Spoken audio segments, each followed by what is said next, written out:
Welcome back to TV5 News at 9. It's time now for Education Matters. We're here with Dr. Craig Douglas. Thank you so much for joining us.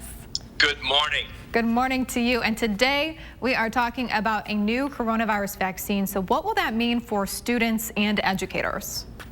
Well, it's always appropriate as we approach Thanksgiving, the rhetorical question, what can we be thankful for in general? And of course, all the latest news on the various vaccine trials and potential vaccines for us are very hopeful. So that's what I thought we'd focus on today. Okay.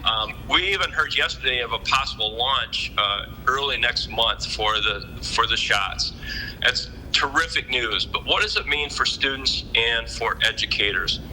I'm going to offer two broad areas today in this segment. First, the science behind the vaccines, the research, the testing, the rapid acceleration for all this. All this is fascinating for us to learn.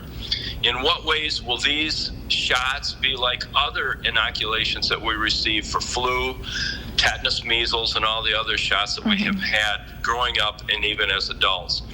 How will they be different? What are the risks involved with the new vaccines, and what are the benefits? These and other questions about the science behind the vaccines, they're fascinating questions to pose at home in areas for research, teachable moments, if you will, for all of us as families to grow and learn. There's a lot of math behind it too, as the success probabilities are calculated. There are many great websites to review the data on all of this, and one of my favorites is the CDC website. Now, CDC is often quoted in the news. That's the Center for Disease Control and Prevention.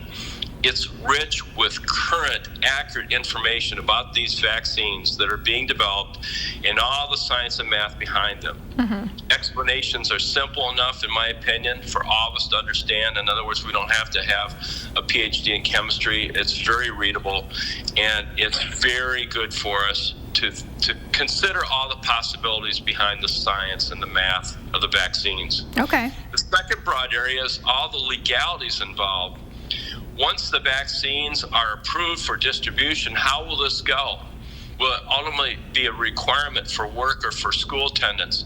Again, the CDC website addresses some of these legal questions. The bottom line is these are being addressed as the vaccines are being developed.